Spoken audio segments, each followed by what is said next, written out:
Dice Company contains fantasy violence, mature themes, and unapologetic bickering.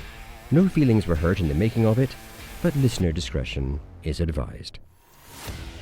Dice Company will always be free, but it's not free to make.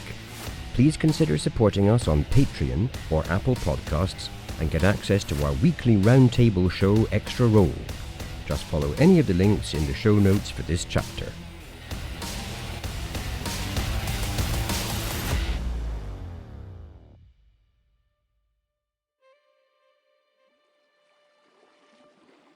Previously on Small Embers.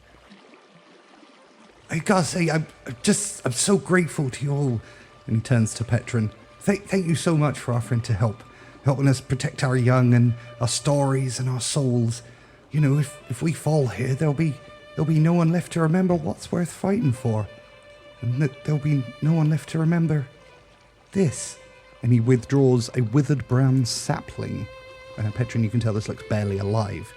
This is the last sapling of the Runthala. It must be protected, no matter the cost. And he offers it to you. Petron looks absolutely taken aback and says, I must have misheard you. You said the Runthala. That's right, the Tree of Life. That grows in the distant north, and it's surrounded by glaciers. How could you have it here in the far east? This is where it's always been. Stories get twisted like myths. But I was always told by the elders in my tribe that it was the furthest north point of the world, and because we were such a northerly tribe, that was why we were so blessed. And are you sure it's the Runthala? How do you know? Take it. You'll understand. If it is the Runthala, I don't know if I can take it. Oh, I don't know. Oh, Cuthbert, what are we going to do? And he kind of turns away for a second, looking very troubled. Oh, what do you think, Cuthbert? I think we should take it. Oh, yeah. I forgot it's not rhetorical anymore, is it, when I ask you questions? No, it isn't. No. Maybe you're right. And he turns back and hesitantly stretches out his upturned palm, ready to have the branch placed in it. And he actually drops down onto one knee as he does that in a sort of reverent pose. And carefully Bracken places it into your palm. And you feel a swelling of warmth in your chest. A sense of peace and happiness. Very subtle, but it is there. There is a connection you have to this tree. Oh, it is the Runthala, isn't it? I knew you could help. I'm just so happy, he says, as he bows solemnly. He looks like a weight has been lifted off of his shoulders. A look of hope and thanks in his bloodshot eyes. It's a look that lingers a little too long, like a moment lost in time. In fact, the rest of you barely notice as a sharp bolt flies at speed into his left temple and exits from his right. What? Nor do you notice the blood splatters on the grove's floor as Bracken's body slowly, inexorably falls to the ground. And finally, most of you don't see as a group of elite black metal automatons pour into the grove from the shadows, weapons drawn, ready to fight. Alarm! And we will end it there. Oh, Just God. kidding! Roll for initiative, motherfuckers! Yeah!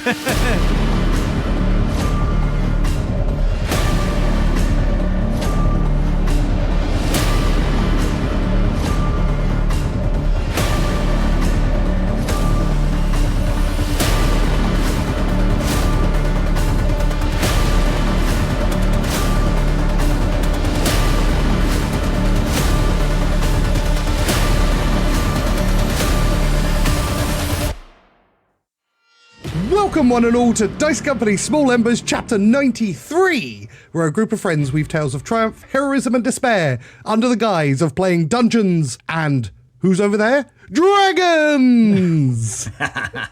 My name is Tom and I'll be your DM for the continuing adventures of this team telling a story of despair under the guise of heroism. Team telling a story of despair under the guise of heroism, please introduce yourselves and tell us one fun fact about your characters. Firstly, who is over there and is it dragons? Because we need to know that we're going to finish this story of despair. I think I was very clear. Well, team wipe. Hi, I'm Alex, and I'm playing Oberon Seek Sorrow, and I'm going to take you back to Seek Sorrow's pre-questing with Islot days and his time in Frost Hollow. What I haven't told you about Seek Sorrow's past is that he is an extremely accomplished wrestle hoop player. In fact, he captained, or hoopered, the Frost Hollow Fireballs in the Cantioch Premier League, and the unforgettable three-way top-of-the-table tie with the Gothamer Dark Knights and the Westphalia Hammers, which Seek Sorrow's team won with the final hoop of the final game. All hail Seek Sorrow. Does that make him a celebrity? A minor celebrity, yes. And he's got some people are running onto the hooping pitch. They think it's all over. And Seek Sorrow shoves someone through a hoop. It is now. Question. Oh, God. Because Augustus played Wrestle Hoop at college or university or whatever we decided it was, Frost Hollow Academy. was he aware of Seek Sorrow? Presumably he would have been if he was a fan of the sport. Seek Sorrow is younger than Augustus, remember? Interesting. So I think Seek Sorrow is about 2 or 3 years younger. So I'm thinking he wouldn't have been aware of Seek Sorrow in his own teenage school days, because Seek Sorrow would have been even a younger teenager. So after Augustus's school days, Seek Sorrow became hooper of the mighty Frost Hollow Fireballs. So was Seek Sorrow like a street hooper, spending his youth pushing other children into bins? Are we thinking Mighty Ducks 2? No, obviously we're not. Knuckle puck, Dom. Knuckle puck. We're never thinking Mighty Ducks 2. You are always thinking. I love the fact you said Mighty Ducks 2. That's really a deep reach. But no, this is just one of those times when Seek Sorrow really gets quite autobiographical from me, because I was a magnificent wrestle hoop player as a younger man. Admittedly, I invented it. I'm the only person who knows about it. Cool. Hi, I'm Charlie, and I play Vander Finnick. Vander knows that magic is a borrowed thing, but borrowed is such a wonderfully flexible term. With death feeling as close now as it did back then, his thoughts drift back again and again to that night when he first tasted it. A small tavern filled with butchered men, a deck of blood-soaked cards strewn across the floor, a powerful stranger with a dark ultimatum, and the quiet thrill of remembering an older rule of negotiation.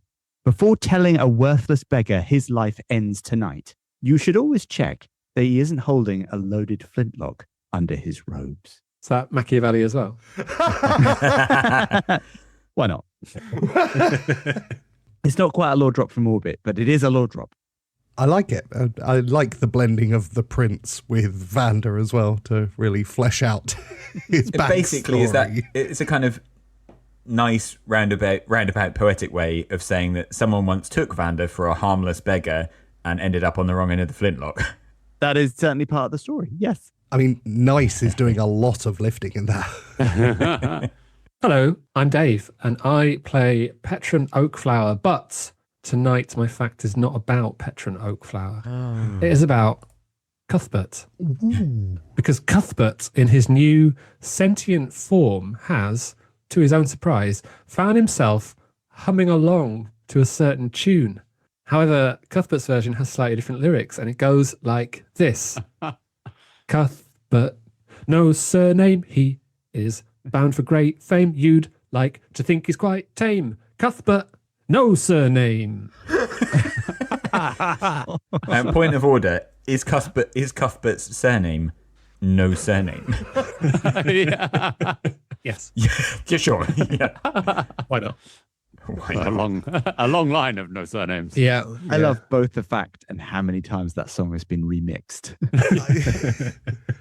What, me going back to the well? Never. Super, he says deliberately. If you'd asked me to bet on who would sing the most over the 90 odd recordings done, I would not have had Dave. Well, no, question, who would you have had? You, obviously. You mean the musician of the group? Yeah, the actual real life bard. I am not a bard.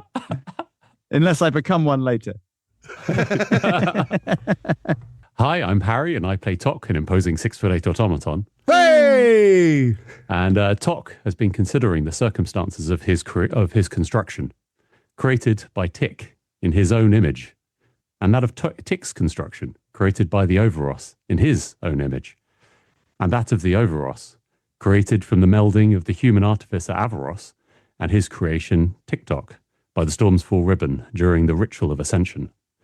A powerful new ascended being, the progenitor of an entirely new type of life, a god. Tick, therefore, the child of a god. Tok will be the grandchild of a god. A demigod, perhaps. What does that make Thoren? Does it make Thoren? Oh, I love it.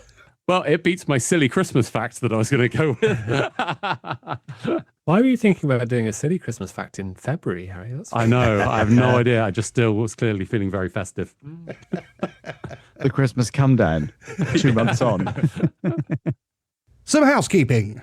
Don't forget to follow us on TikTok, YouTube, and Blue Sky. For merchandise and lots of awesome articles, go to dicecompanypodcast.com. Sign up to the Patreon and join our Discord, the Dicecord, the greatest TTRPG server in the entire world. Woo. Thank you. And please remember, these men measure riches in gold. It's more. It's power and fame. I despise them for it. So let's turn the page on the next chapter of Dice Company.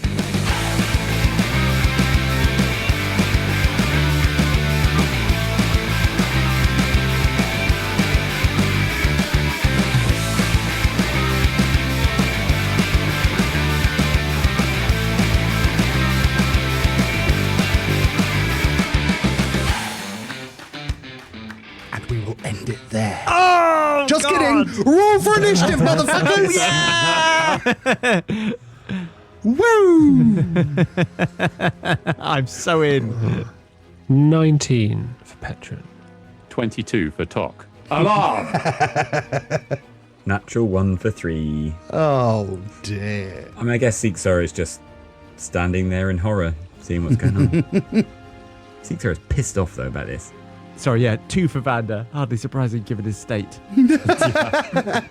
So for initiative, we had 1 natural 20, an 18, and 2 natural 1s. Yeah. But happily for me, natural 1 actually doesn't put me last in the order, which is awesome. The party has bifurcated. Just so you're aware, these are automatons, similar design to the ones that you saw in the big area above, but way more aggressive looking. And they've got long blades on their hands, or like the swords are built into their right hands. They look sleek and powerful and a lot chunkier than they normally do.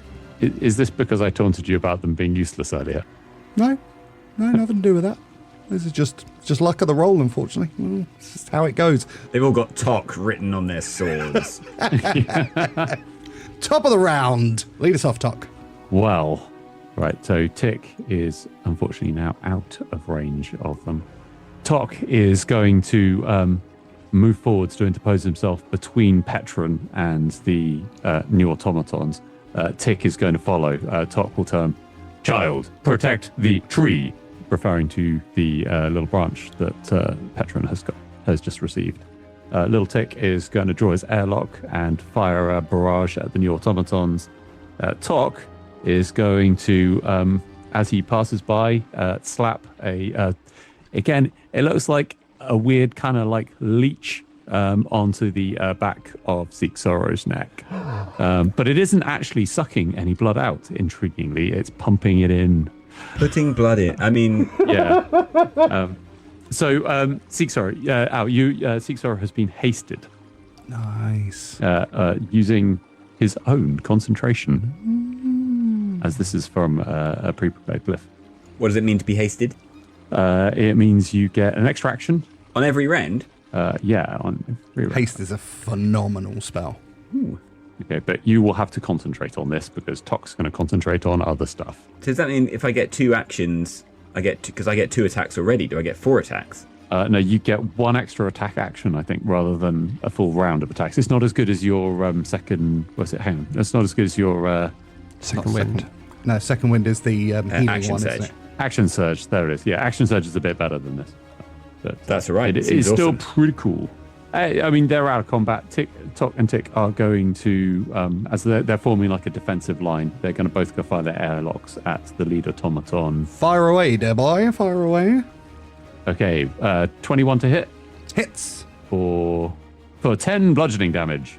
A second hit will be a 21 for 9 bludgeoning damage. And from Little Tick, a 27.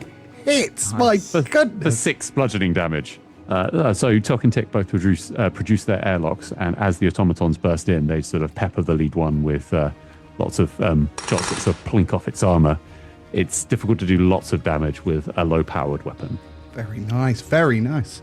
They both draw their swords and shields and prepare for the assault. Excellent. And next up is the automatons. So moving with fluid movements, they charge directly forward. So there are 4 of them. One of them engages Seek Sorrow, one engages Tok, one engages Little Tick, and the other engages one of the Furbolgs. And the first one is going to attack the Furbolg as he draws back a huge bladed hand and swings. And with one swipe, he kills the Furbolg. As you see blood splatter across the dead tree. I'm imagining the AC for the Furbolgs was not very high. Not very high. And the next one is going to attack Tick. Once again, slicing with his massive sword. 17. Is armor class 18. It's a miss. Having missed with the first attack, he then holds out his left hand, which suddenly transforms into a hammer, and he swings that back towards Little Tick with a 28. That's a hit. Please take 19 bludgeoning damage, Ouch. and Little Tick can I have a DC 17 strength saving throw, please. He rolled an 8. Okay, the power of the hammer blow knocks Little Tick off his feet, and he has been knocked prone. Okay, next one is going to attack Tok, missing with an 11 on its first hand, and its other hand turns into a hammer, which he swings back for a 28 again. I didn't haste myself, so that does hit. Concerning. Please take 19 bludgeoning damage, and can I have a DC 17 strength saving throw, please? Tok rolls a 12. Tok has also been knocked prone, so the rest of you see... Denied. Tok remains on his feet. Justify? He is his armor glows a crackling blue color, and it supports him, even though he would have otherwise fallen. You say there's like little struts that come out the back of his armor just to hold him upright. Like the stabilizers you get on bowling alleys. Yeah, but it's not struts. It appears to be A codpiece. roots growing from his feet, but it's been very difficult to see before. Vander, being super perceptive, will be able to see that. Yeah, from underneath the steel of his boots. Nice. The automaton looks at you still upright and then looks at its hammer hand, and if it could show emotion, it would be one of confusion. Correct, automaton. You have failed. You are going to die. Your friends are going to die. Death is inevitable, but not this day. Holy shit, that's awesome. Amazing. The fourth one is going to attack at Seek Sorrow. Bring it. Blade hand, 16. Swing and a miss. Hand transforms into a hammer for 18. Swing and a miss. Hey! That creature has moved within 10 feet of Petron, so Petron's going to use his reaction to do Halo of Spores. That creature needs to do a Constitution saving throw. Oh my good lord. Con save coming up. 20. Yeah, indeed. Death is inevitable. Excellent. That is the end of the automaton's turn. Petron Oakflower. He has got the power. We don't know that song. Meta gaming? I think you do. I think in a fun fact, you may have overheard him singing it. No, I think I tried to use the fun fact to pretend that was the case. Petron is momentarily stunned by the death of Bracken and having his blood splattered down Petron's face. Then that stunnedness turns into rage, And Petron draws himself up and transforms into an enormous brown bear. Holy shit, that's and cool. charges at the nearest automaton. Badass. You could defend if you go to the north, you can defend the Furbolg. Yeah, that's fine. Seek doesn't need defending, so it's cool. He's currently hopped up on some Tox magic juice, so I think I'm ready.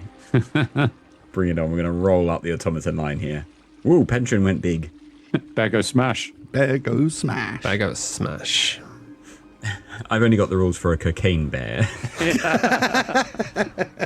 So Petron as a bear dashes in front of the Furbolgs and rears up on his hind legs and roars into the face of the nearest automaton. But I've used my action, so I can't actually attack him yet. Balls. Cool. End of your turn? Yeah. Yep. Well, it looks impressive, which really is 50% of this game. So, Yeah, absolutely. next up is Seek Sorrow. Is there any way I can get advantage on the guy I'm facing? Like if I step down to the south, would I be sandwiching him with Tok and therefore I'd be advantage? I believe we call that battle tactics. Look at him knowing the rules for the game.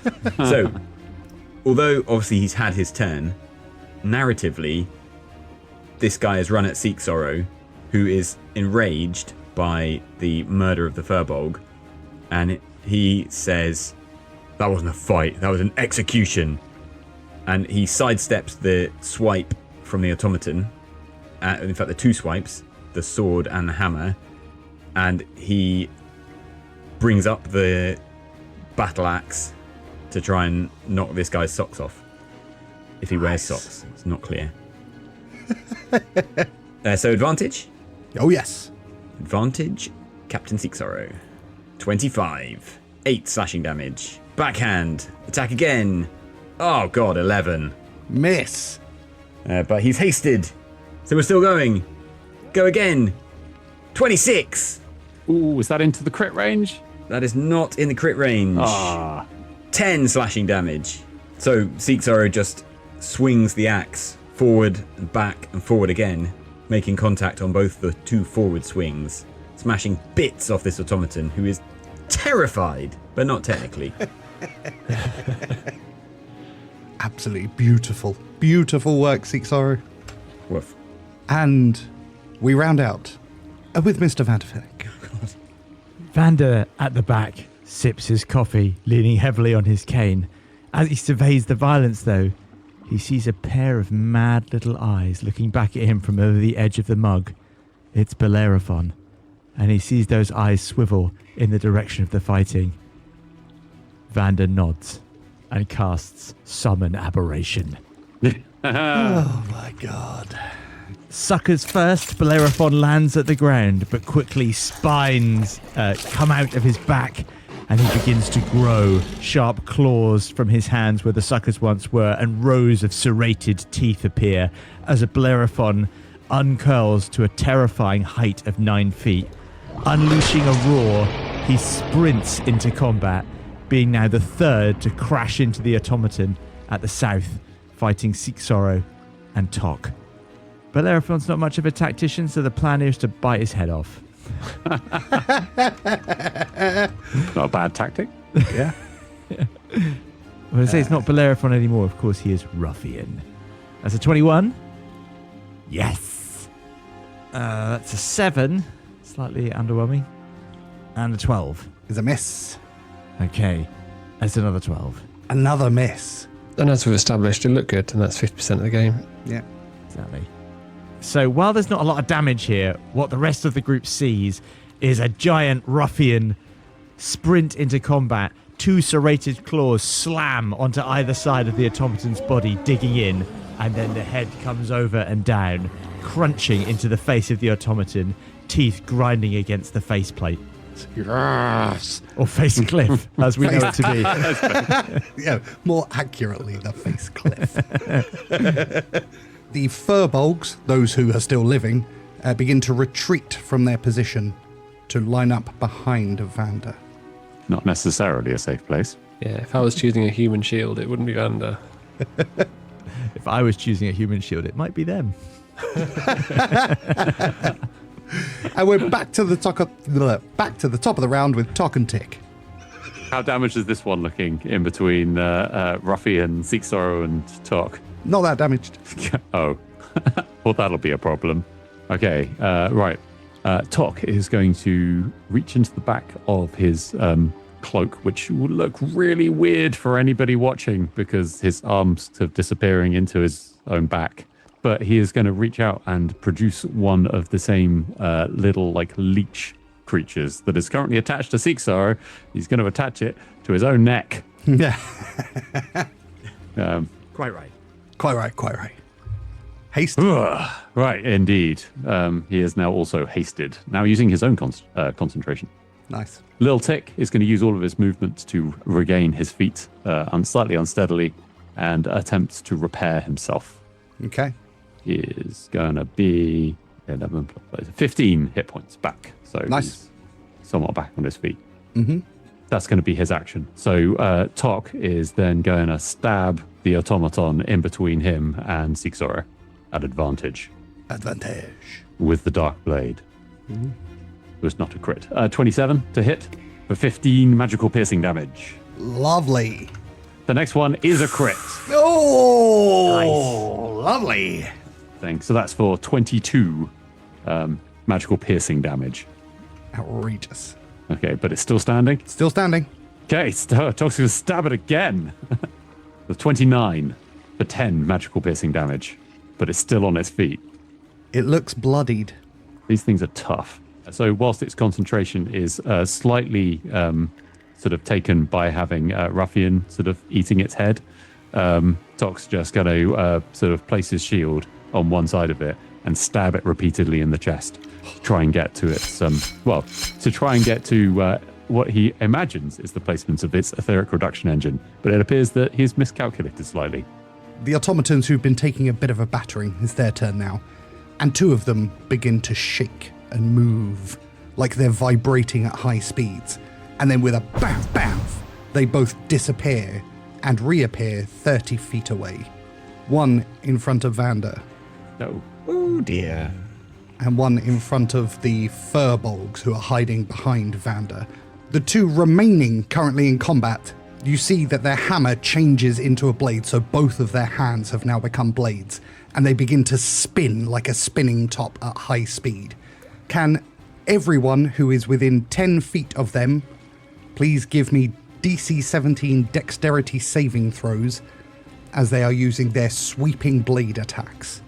So that would be a saving throw for Bellerophon, Seek Sorrow, 2 for Tok, 2 for Tick, and 1 for Petron, please. Okay.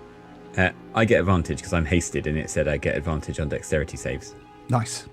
Now, I'd forgotten that, so thank you for reminding me of the rules, Al. 17. Oh my word! 17 is the DC. Thanks everyone for taking part in Dice Company. I now resign. Goodbye. That's a 15 for Petron. A 21 for Tok and an 18 for Tok. Nice, both passes. Little Tick is an 8 and a 15. Both fails. Although, what was the... 17 is the DC. So Tok is going to use his unspeakable genius to pull Little Tick back from that last one. Okay. I roll with advantage 10, and I've already used my Indomitable, so I cannot do anything to make it better. That's a 7 for Ruffian. That is a fail, I'm afraid. Okay, so that's a fail for you as well. Okay, can everyone who failed please take 19 slashing damage? And everyone who passed, please take 9 slashing damage. Now to the automatons who... One is attacking the furbolgs.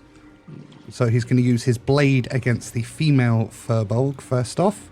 16, which is a hit, so he hacks her down with ease. Vander, you feel the warm blood of the furbolg splatter across your face. Going to use its second attack as its hammer hand on the one that's directly behind you as well. For a 14, which is a miss, actually. The furbolg behind you is able to duck out of the way. And the other automaton is going to attack you, Vander. Okay. First with the blade for 22. Can't dodge that.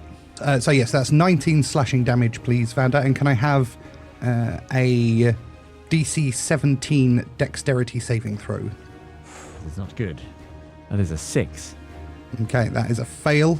So the slashing attack of the automaton has knocked you off your feet. You have been knocked prone, and it leans in close with its hammer hand, ready to just repeatedly punch you in the face with it, which it will do now at advantage. 24. So he has smashed you for a further 19 bludgeoning damage. So 38 damage you've taken. Okay. I am very injured. The rest of you see as the automaton basically has Vander by the lapels and is just punching him repeatedly in the face. And that is the end of the automaton's turn. Patron Oakflower. If I go over here, am I disengaging? If you leave base-to-base combat with the creature, then yes. Well, I haven't actually ever been in face-to-face. What? How? Just stood near it. Oh, good lord. What does that mean? That means they get an attack of opportunity against you. So they can attack once at you. What's the least unuseful thing to do in this situation? Because if he hits me, then that's the end of my wild shape. But it seems like we also need to get back over here. Tricky times.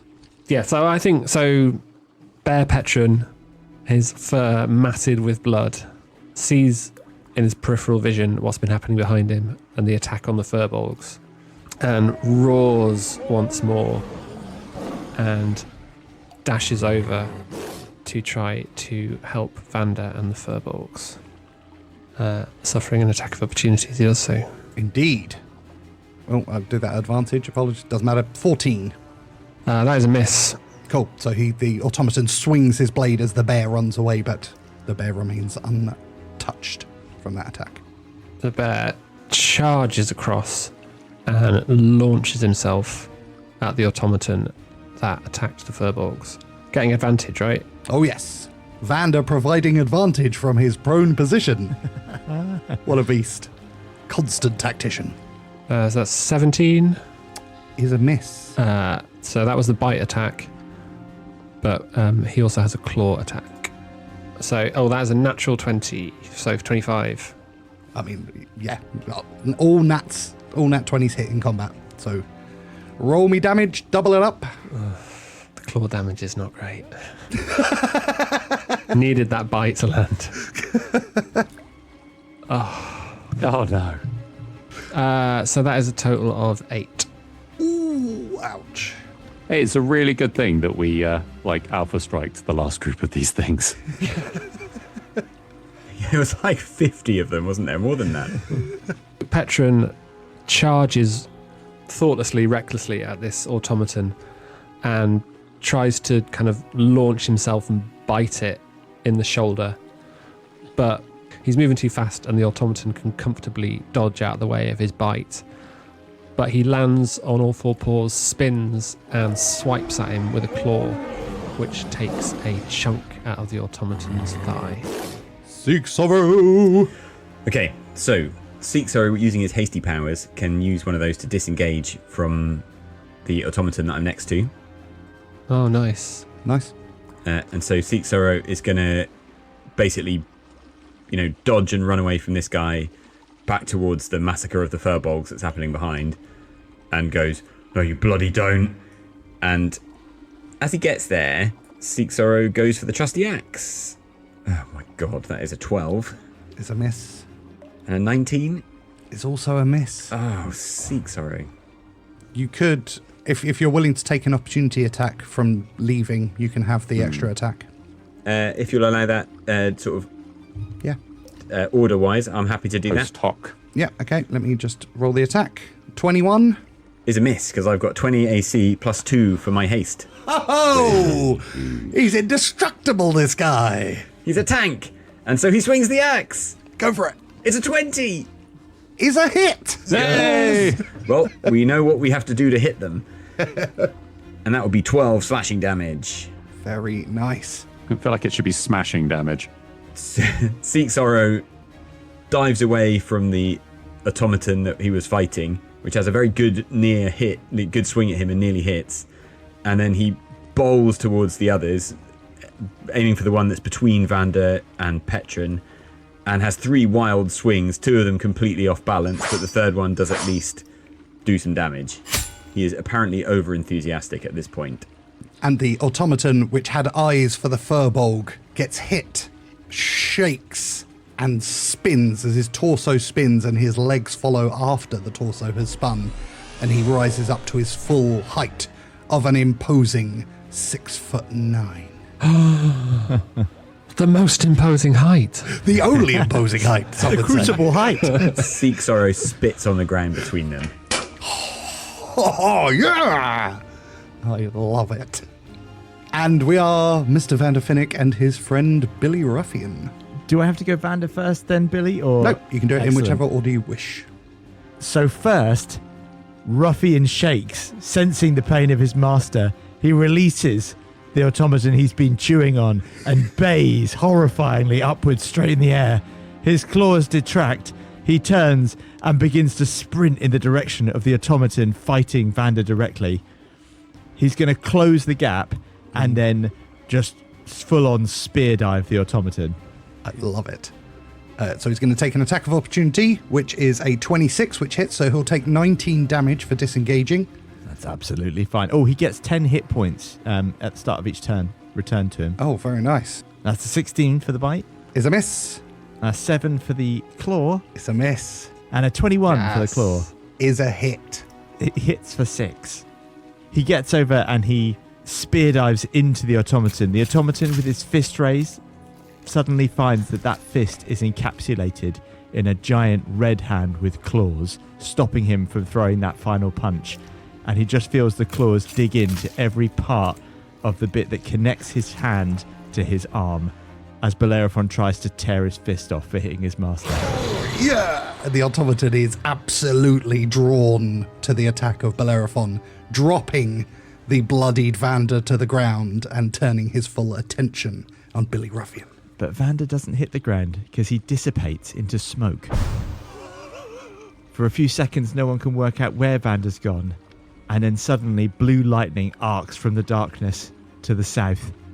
And I'm trying to catch 1, 2, 3 automatons. With lightning bolt. Oh, you saucy devil. Hang on.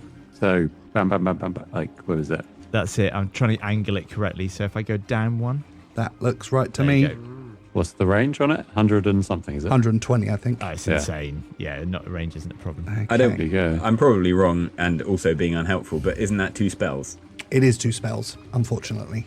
Oh, But you but can do it Misty next Step. time. Misty Step is a bonus action. It's not a cantrip, though. It's a spell, unfortunately. So I So- can't do a Misty Step and then any other thing. You can do a Misty Step and then a cantrip.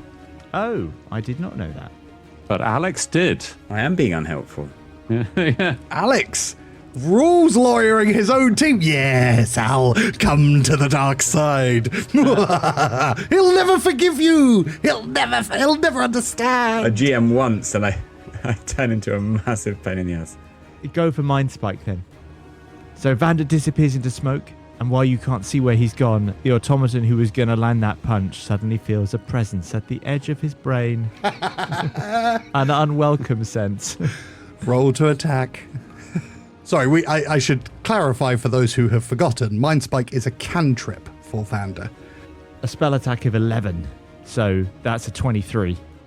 And that's a 12. How much does this automaton got left? I think this doesn't knock him out. Oh, no, he's got like 90 hit points left. Okay. He may have a lot of hit points, but he also has a lot of doubts in his performance today because his brain has been overcome with the sense that this isn't going to end well. He suddenly feels a lot of doubt about how this is all going. I think certainly being denied the kill, plus this sense that this might be his last few moments, has just entered his brain.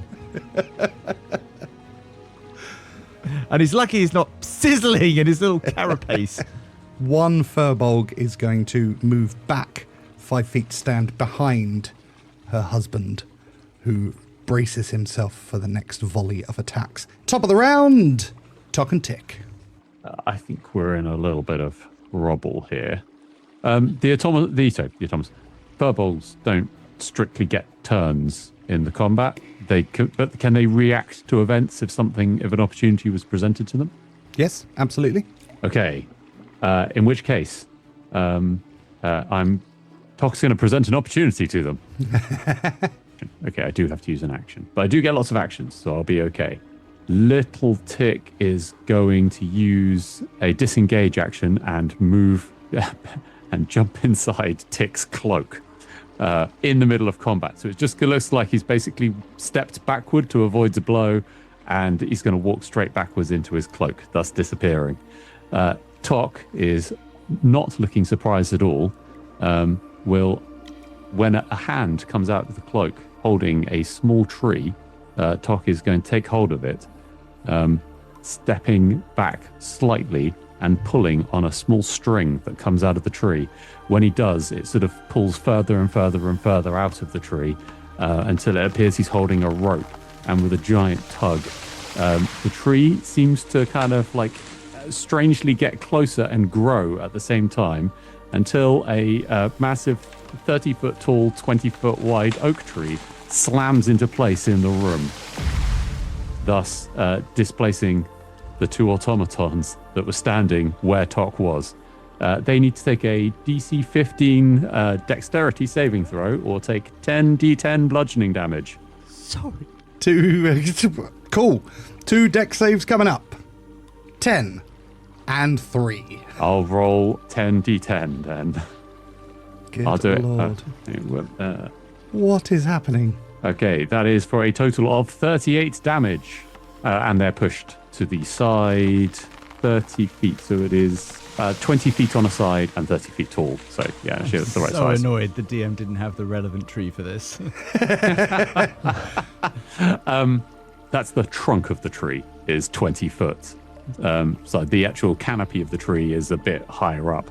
Happy? It's a massive tree. Okay. Now I'm happy. It's suitably impressive. There's a quite obvious what looks like kind of like I would say a door in the side of it. It looks like the tree has kind of like there's a hole where the roots are, and Tok is certainly indicating that the furbolgs should indicating he will shout, Furbolgs, retire to the tree. It is safe. They acknowledge what you said.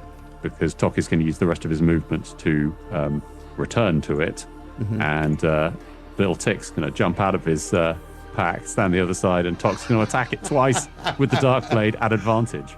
Do it. You saucy devil. Okay, that's a 30 to hit. It's not a crit, though, unfortunately. 11 piercing damage. Very nice. And for his second attack is a 19 to hit. Is a miss. God damn it. The automaton shakes and you can see steam pouring out of the side of its head, and it's battered, but it's still standing. Okay, that is as much as Tok and Tick can do on their turn. Can Tick not take an action? He... Because he walked into the thing and then walked out of it. Yeah, he would if he... Because he disengaged. I don't know how that would count. Yeah, I think that counts for as much as he can do. Cool. End of your turn. And what a wonderful turn it was. Quite right, quite right. My thank yous.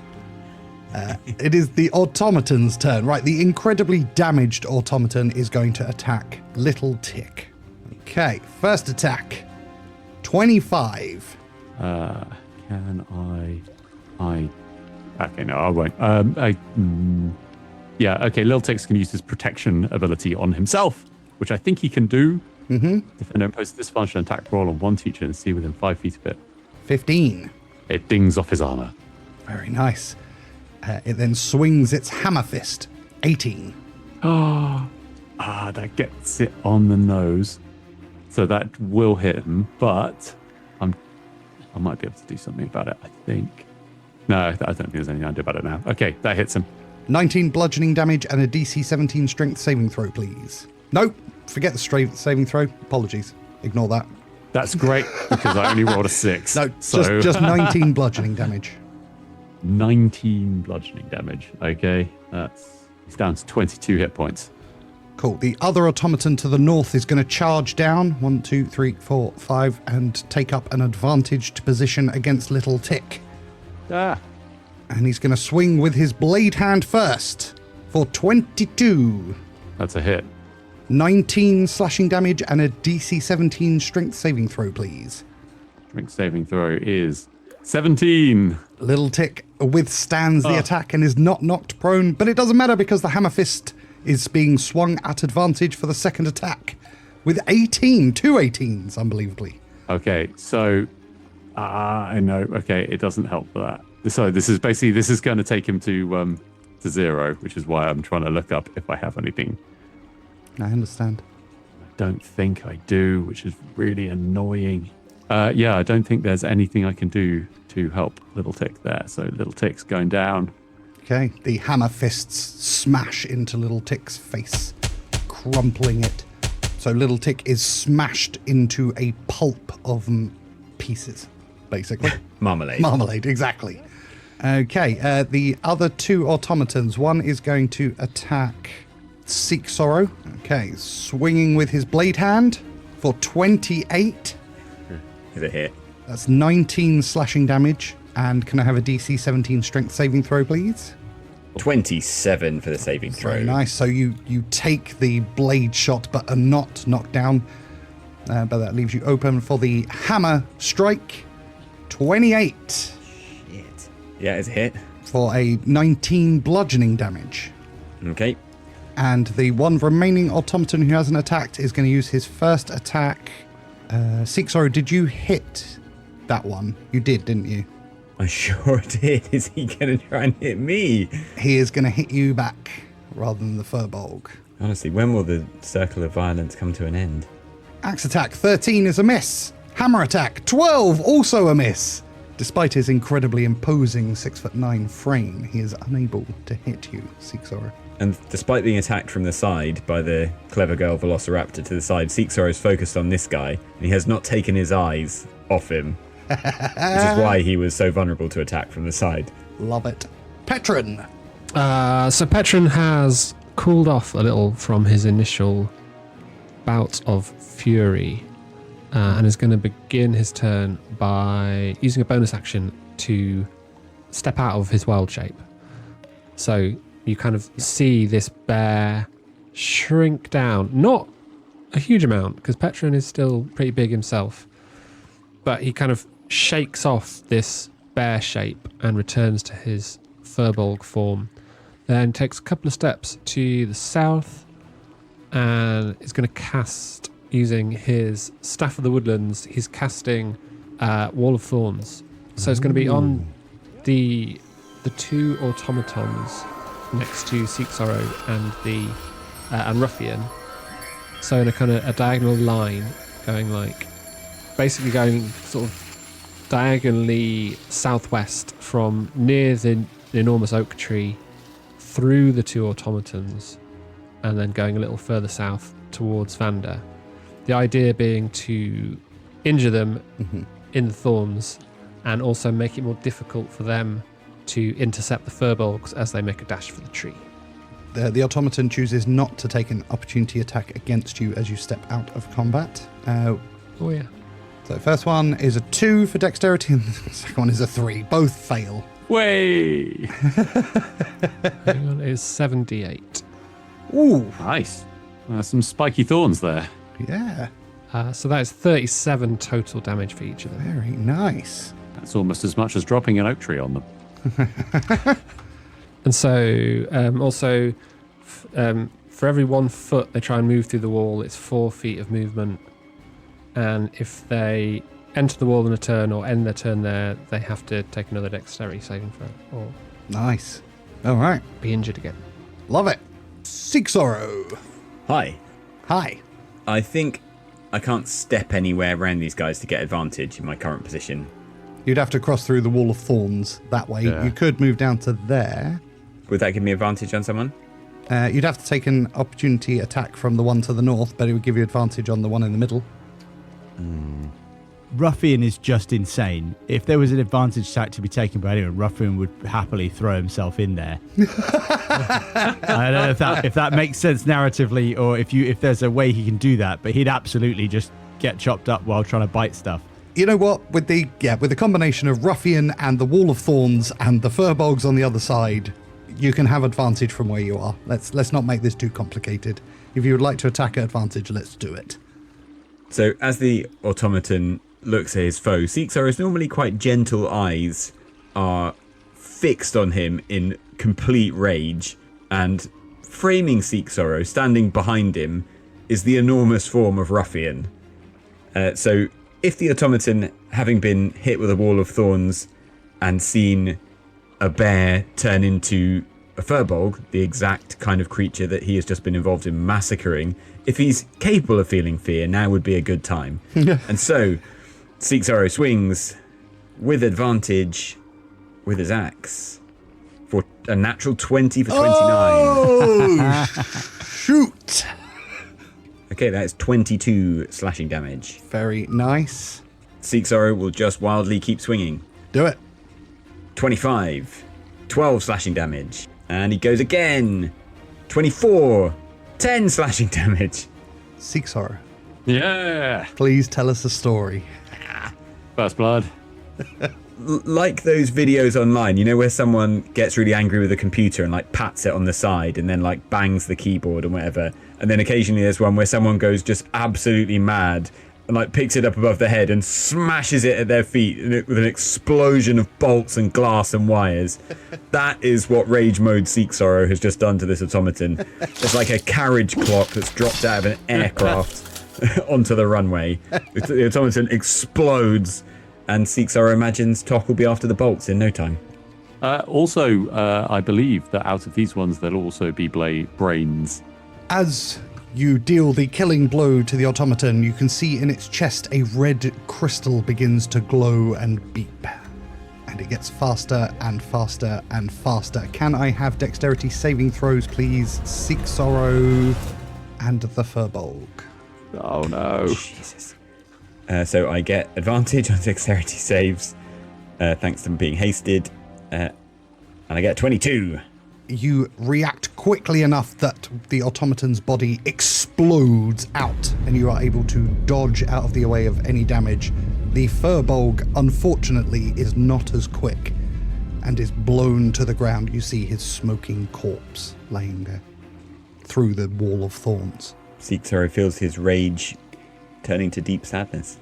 Surely the wall of thorns would have provided protection from the blast. Unfortunately not. The blast just now included thorns. If anything, it was much worse. yeah. I hadn't thought of that. Oh no. Just like a It's like the Titanic, but with thorns. Mr. Vanderfinnick. How well is the other automaton? He has got about half health. Okay. Do you need me to tell you how many hit points Seeksaro has? We're going to find out. I didn't ask how many he's got. I said cast Fireball. So, yeah. So, firstly, I'm going to go with Ruffian. So, in the Wall of Thorns, Ruffian is just going to continue to absolutely savage the automaton. Oh, it's a 15. Is a miss. That's a 17. Is a miss. And that's a 13. Is also a miss. Ah. That is disappointing. Ruffian is... I appreciate this does no damage, but he's in the Wall of Thorns. Ruffian is taken to both his claws grabbing either side of thorns and just kicking this guy further into the hedge. It might not be doing damage, but it's still deeply unpleasant. More importantly, to the south, a figure has obviously crystallized from the smoke. Vander looks down at his empty coffee cup and then spits into his other hand. There he sees 2 of his 3 teeth. Looking up, his mangled face forms the word bastard and a hand raise, and like a gunshot, you hear the crack of thunder because he's cast lightning bolt. Okay, who is he casting it at? It's going to have to be the automaton. In the Wall of Thorns. Yeah. Not great. That's a dexterity saving throw of 3. Much like humans, automatons are quite vulnerable to lightning bolts. Roll that damage. Are you kidding me? That's a total of 25 for the lowest rolls. A 2, 2, 1, 2. Wow. Brutal. But yeah, 25 damage. Well, not really brutal. That's the issue. Yeah. Indeed. It's not nothing. It's not nothing. He is still standing, but he is fizzing and in a Wall of Thorns and being shaken and kicked by Bellerophon. It's a weird time in his life. It's deep in the Wall of Thorns. The one remaining Furbolg sprints into the tree and to safety. At least one safe. You can see her weeping openly as she runs into the tree. And we're back to the top of the round with Tuck and Tick. No, sorry, Tuck. Too Awkward. soon. Father, why did you let me die? Well, actually, crawling out from the back plate of the large automaton, little Tick quickly nabs his way into the cloak and to safety. Father, this has been an embarrassing day for me. Tok, though, is going to perform a couple of actions. So the one in front of me, I think, is completely nearly completely unharmed, isn't it? This one. Okay, Tok is going to attack the one in front of him with the Dark Blade. Let's see how well this goes. 15. Is a miss. Okay, Tok is going to cast a spell for his actual action, because that would be the hasted one. And, okay, Tok will take from his cloak what looks like a small chain that is going to be attached towards his back. And then for the end of the turn, I need to roll a d20. Okay, I rolled a 20, in which case the chain tightens slightly and Tok is pulled out of this dimension and disappears. The rest of you see with a blink as he disappears. Right. Thing is, with Tok, it's difficult to know whether that's even a bad thing. You can always assume if he's doing it, it's probably a good thing. I'm really pleased for Tok. At your disappearance, it is the automaton's turn, and you hear a voice. Target denied. Return. You failed. And the automatons respond, "Yes, master." And they begin to sprint out of the grove. Is there any time to cast anything? And what about attacks of opportunity? We have attacks of opportunity against the one who's in the Wall of Thorns from... I'll tell you what, I'll let you each take an attack of opportunity against that creature, seeing as this is the end of combat. I want to modify memory. I want to try and hold on to this. It allows the creature to be charmed by me, as long as it doesn't get hit by something else. Okay, well, if you're going to do that, I'd say yes, because that's quite fun. If you're going to do that, you would need to do it after the others have taken their attacks. So you can choose for Bellerophon, for instance, not to attack it, but I'm guessing Seeksora and Petron are definitely going to attack it. Well, so I'm happy to stand back and let Vander have a go at winning him over, and if he fails, we'll smash him to smithereens. Yeah, Dave, happy with that? Yeah, works for me. Okay. So it's a wisdom saving throw. What is his wisdom like? It's an 18, which I think is his pass. 19. Oh, it's a fail! Unbelievable! Hey! 9. The automaton begins to try and desperately pull its way through the thorns, answering its master's call, when Vander makes a sharp gesture with his hands and enters the mind of the automaton, obliterating his memories of the master's call and indeed any connection he has to the master. The automaton's world changes before his eyes, and that's not all that changes, because this is a spell of concentration, so he gets a kick which turns into a sucker pad as Ruffian turns back into Bellerophon. But the automaton, now under Vander's control, is not hostile to the group. His memories have been modified to make him feel as though he's in fact a member of our group, not hostile to it. I'm going to give you control of him like he's a familiar. I'm going to try and situate Bellerophon so he's sat in the controls. And Tok, would you like to return to this plane of existence? As we are out of combat? So on Tok's turn, he appears just slightly further away than he was before. It looks like he's kind of pulled himself up somehow and sort of returns back standing.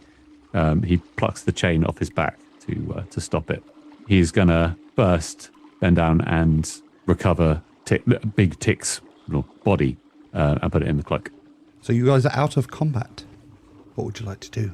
Does anybody require medical assistance? Vander hobbles over to Tok, opening his hand to show his lost teeth, What can you do about this, Talk? If you were a tree, Vander, I could plant them and grow children of yours. I see. Says Vander, bleeding. However, I have never attempted dentistry before. I can provide general healing. Tok will pass you a healing potion. It smells profusely of dog saliva.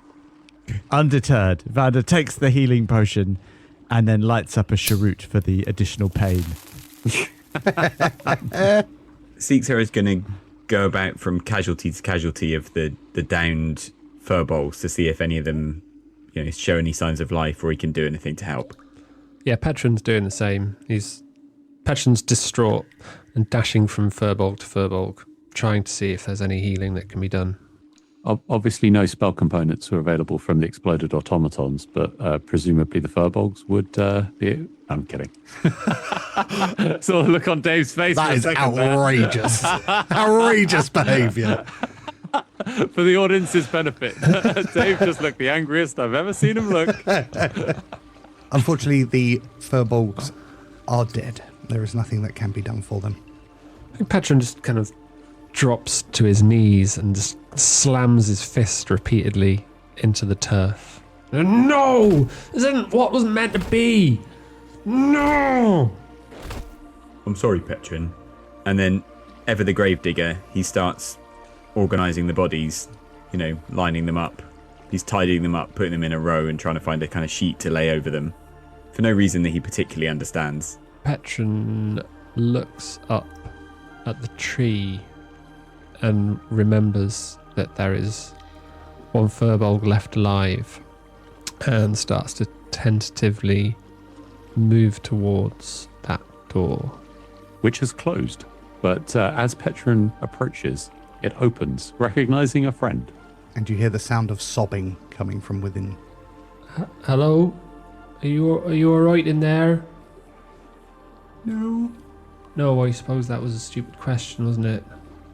I'm so sorry about what happened here today. I feel so responsible. I'm so sorry. Can you come out? And very quietly, the remaining furbolg emerges from the darkness.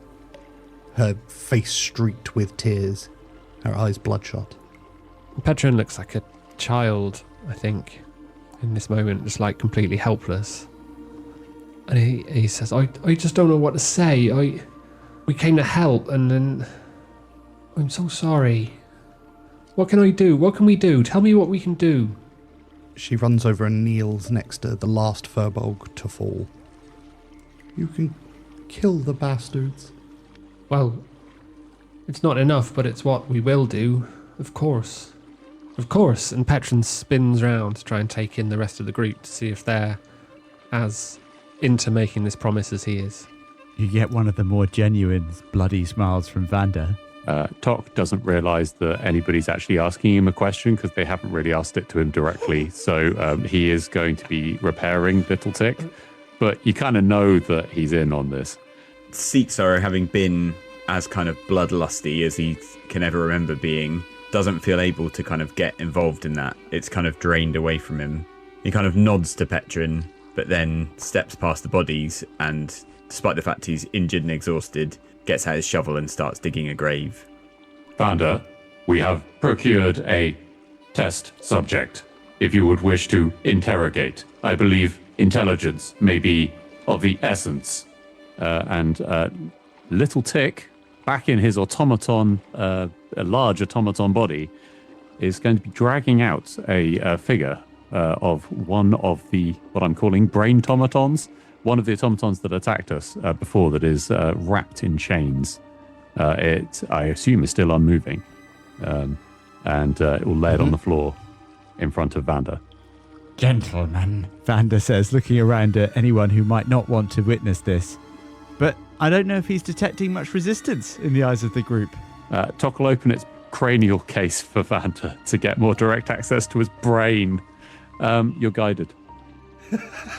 And like a spider who's found its kill nicely wrapped, Vander curls over his victim. Do heroes curl over their victims like a spider? That's a good question. And I'm looking for anything in terms of his master, what their tactics are, any kind of information that will help us more easily defeat our foes. As well as anything to do with his creation would be useful. And Dom, can I see some hit dice being rolled? Can I just do that in the background? Yeah, yep, of course you can. Cool. Anyone who needs to do hit dice can do so in the background. Vander, you enter with ease this elite automaton's mind.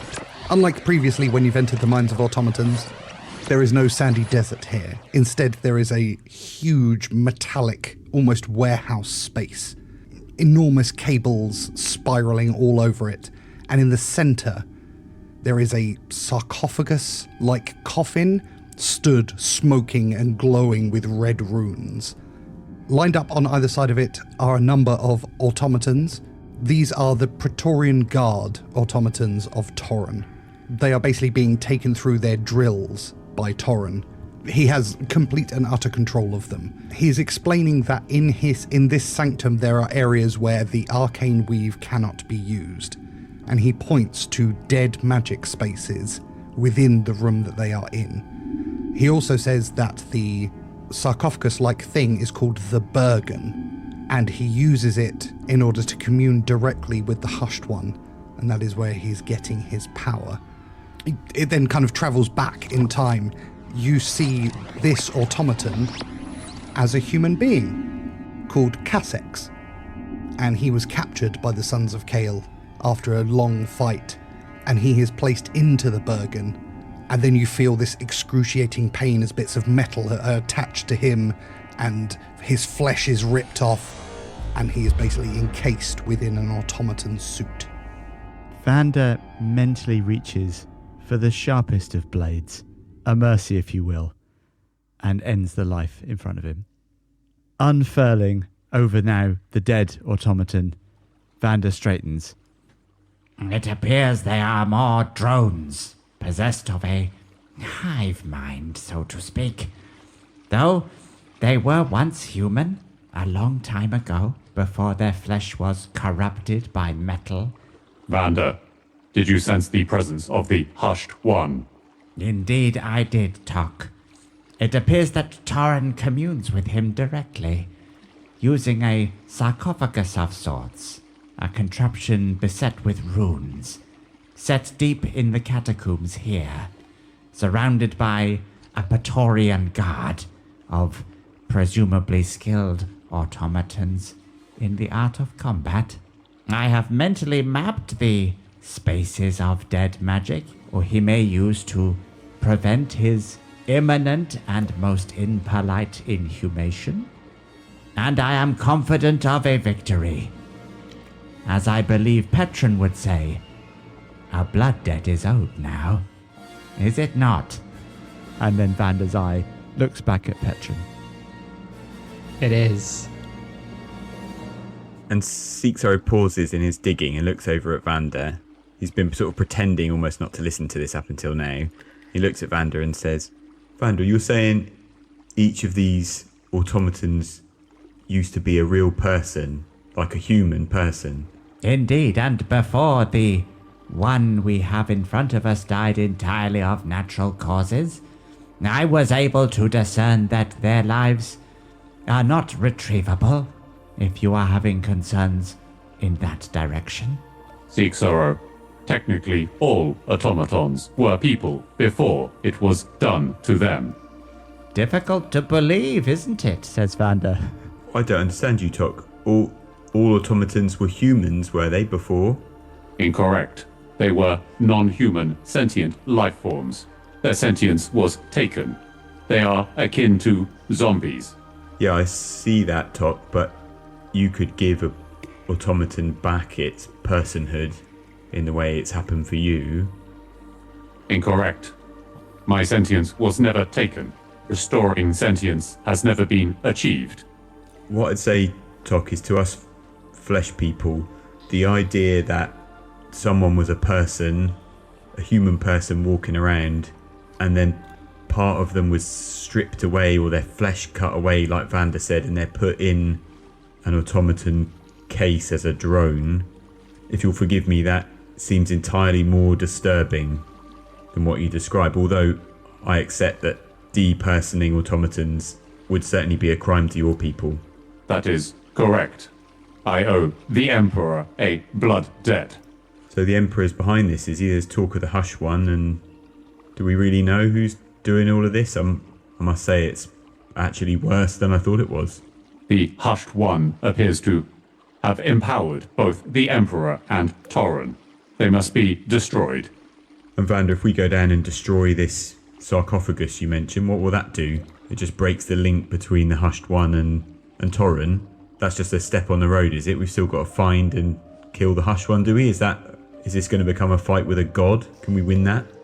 We have been in a fight with a god for quite some time now, Seek Sorrow. Killing Thoren is a pleasurable but different aim, one I suspect Tok supports most keenly. I would find it to be acceptable. Well, me too, Vander, and Tok. And Seek Sorrow begins digging again, but says, what do we know about, what can you tell us, Vander, about the people that are being taken? Where are they taking them from? Are they still doing it? We've got to stop that if we can. The Empire controls an entire continent, Seek Sorrow. Seek Sorrow exhales a huge sigh and returns to his digging. If you had seen what I'd seen, Seek Sorrow, you would know that sometimes people can be hurt in ways that make them dead to this world before their body hits the ground. When we go down, some we will kill from kindness. Others will kill for pleasure. But you may trust me that kill them all, we must.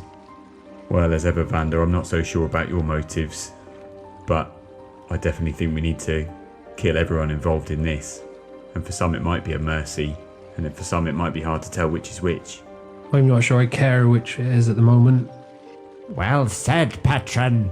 I sense a deepening kinship in this group, a purpose that bonds us together. Blood must be bathed in and enemies dispatched to the next life so that we may claim the next victory in the chain that links us to the Emperor. Do not see, boys, these are the days. The time now. The power, it waits. Do you know what, Vander? For maybe the first time, I'm glad we've got a mad, bad bastard like you on our side. You get a blink or possibly a wink. That is correct, Seek Sorrow. Vander, your motives were never in doubt. Exactly, Tok. Now, we must finish honoring our fallen comrades. And then, when I have placed enough teeth in to enjoy my soup, we must away. I've got a spare shovel in the bag, Vander, if you want to make a quicker job of it. A fine idea, Tok. You seem ready for the task.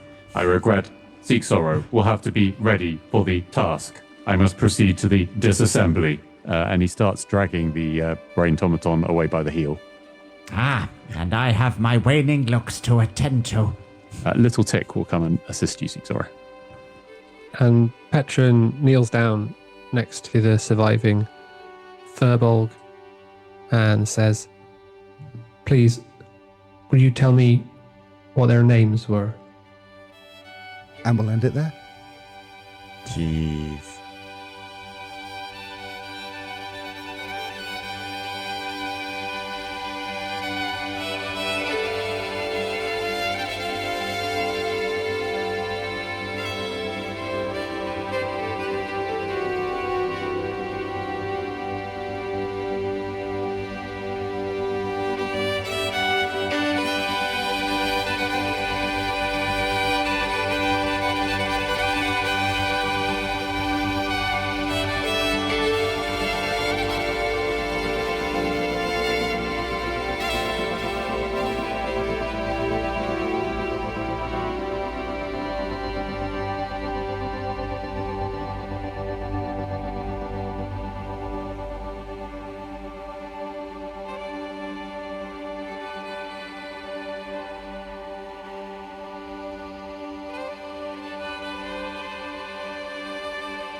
You've been listening to Dice Company's Small Embers, starring Dave Windust as Petrin Oakflower, Charlie Blackadder as Vander Finnick, Alex Morrison as Seek Sorrow, and Harry King as Talk, with Tom Patrick as your Dungeon Master.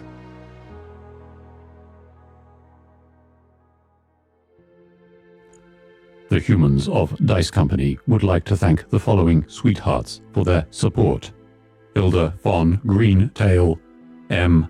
Corey Mack, Dave Patterson, Boy Genius, Sepulchre Stennett, Marky B, Jenny the War Camel, Stephen Sikora, Nori Gosler, Mickey Arnold, Happy Daddy Scotty, Tika, Rabbi Camel, Team #Stay Toxic, Path Pursuit, Paris Dakar, Julia Zeno, Shovels, Queenie, and an extra special thanks to our Council of Rojan, the Red Right Hand, Shelby Cat, purveyor of exceptional dice, S.J. Phionics, Zeus Legion, Richard Ungermas, Mama Strange, Axel Runholm, and Chris from North London.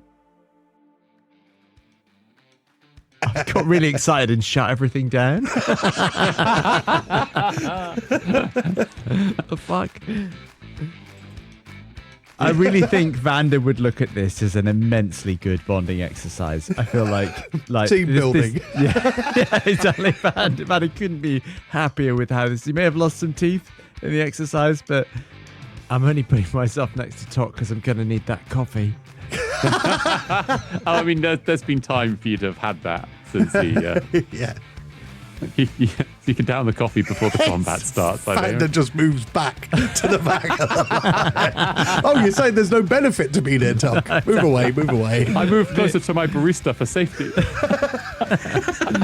In my steaming mug of coffee, I'm very happy at the back, thank you. Really getting somewhere now.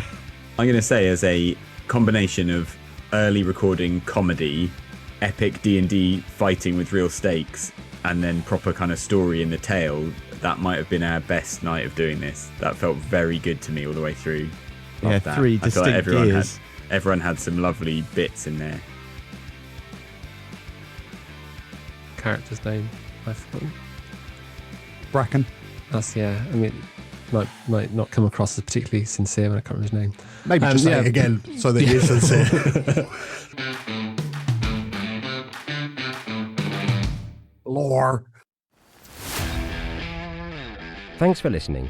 Please consider supporting Dice Company on Patreon, where for the price of a cup of coffee, you get access to a whole other show, Extra Roll, as well as an ad-free listening experience. The Dice Company Discord server, along with our socials, can be found on our link tree in the show notes. If you enjoyed this chapter, please like and subscribe, and don't forget to recommend us to your friends. If you didn't like it, recommend us to your enemies. And we'll see you next time on Dice Company.